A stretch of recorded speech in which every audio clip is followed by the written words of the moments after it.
This video is made possible by our generous supporters on Patreon. Check out patreon.com/NWR for all the details.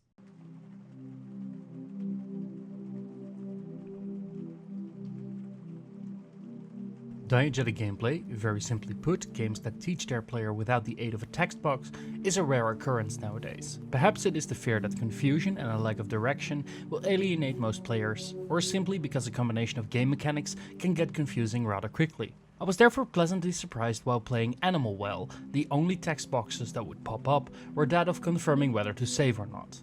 Animal Well is shrouded in mystery and designed with a clear intent. While not every cog in the machine flows as smoothly, it makes for a memorable Metroidvania-like experience that sets itself apart from the competition almost every chance it gets.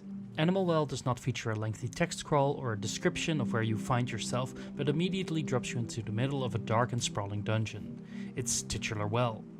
While a lot is left in the dark, literally and figuratively, your main objective is to retrieve 4 flames located all around the map. Armed with nothing but a jump, you will need to solve puzzles, find paths to proceed, and activate switches to open doors and locks.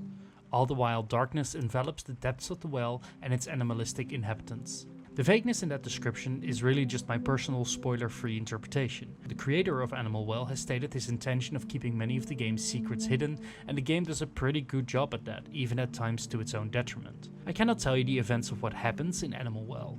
Unlike Hollow Knight, where the thread is laid out for you to follow, Animal Well is truly all about the vibes.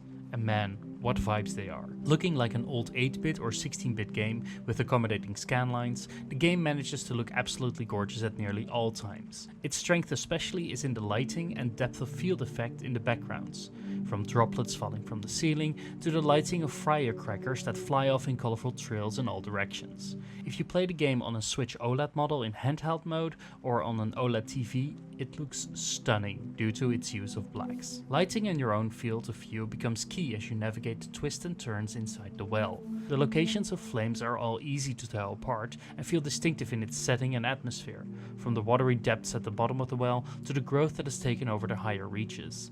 With some clever tricks and those aforementioned secrets, the game quickly becomes about learning how to navigate the well for solving puzzles. As you go about, you obtain items that serve as power-ups. For example, a slink or stairwalker that when dropped on an elevated surface will start to move downwards and can hold down switches. Another item is a yo-yo that can be used to reach long distances or even attract animals to move around to specific locations. Combined with the instantaneous traversal between screens, which is something I didn't know I needed in my Metroidvanias, it makes combining all the pieces together incredibly satisfying. You may have noticed that I have not used the word enemy once yet. What genuinely surprised me is that Animal Well does not feature active combat whatsoever. Where Samus can fire beams at will to defeat enemies or interact with the world, Animal Well relies just on timed platforming, positioning yourself and distracting obstacles or aggressive animals.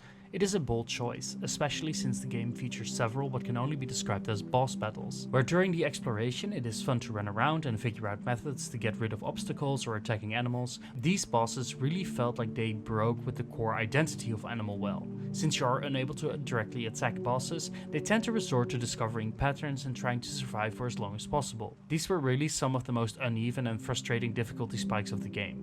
One boss chases you around for a long stretch of the level, and you have to make your way to a specific spot. It can be fun to plot out the route, but having to retry this over 15 times became dull and frustrating. On the other hand, the final confrontation was surprisingly anticlimactic and short, leaving me wanting more. There are a ton of hidden secrets and collectibles that you're able to obtain as you learn better and better how to navigate the well. Using your map is just as essential as learning to time your jumps. All this makes Animal Well memorable in ways that cannot be said for other recent Metroidvanias. Prince of Persia: The Lost Crown has an enormous map and fairly in-depth combat system, whereas Animal Well is short and concise in teaching the player how to explore. Metroid Dread is about segmented gameplay chunks, where each biome relies on another skill set. In Animal Well, I felt that the game never felt the need to withhold information, but wanted me to almost sequence break from the word go. And Hollow Knight revels in its atmosphere and world building, but Animal Well is set on unnerving the player by not explaining a single thing. It makes the game exciting. It feels tense to play at times, and even when committing myself to only short 20-minute sessions, I found myself getting sucked into its mysteries and refusal to enlighten me. That is a tightrope that not a lot of games can walk, but Animal Well does it masterfully. It is not perfect, however. The aforementioned boss battles can be tedious and frustrating. Some secrets or passages were a little too obtuse at times. And one thing I was particularly not happy with was a segment where caged up animals, cats in this case, made such an awful sound of pain and anguish that I resorted to muting the game entirely.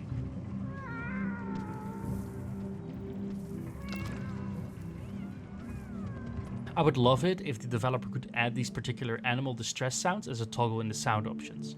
Finally, the game is surprisingly short, if you aren't set on finding all the secrets and collectibles. I'm sure there are players that will have a field day with this and can easily expand their playtime, but just when I had found most of the items and defeated the final challenge, I was hoping for a bit more meat to the game. I guess I'll have to go back and hunt all those Easter eggs. Animal Well is really unlike anything I've played. At first glance it looks like a stylish and gorgeous Metroidvania that harkens back to a retro feeling, but under the hood the game juggles so many ideas at once that slowly engrossed me into the experience. By the end, it felt like I've seen what the future of the Metroidvania genre could hold. Even though it drops a few balls while juggling all these mechanics together, such as the boss battles, still, Animal Well is a brilliantly put together game that I would highly recommend to anyone who wants to get lost in a small but intricately designed game. I am quite convinced that both designers and players will be delving down deeper into this well over the coming years.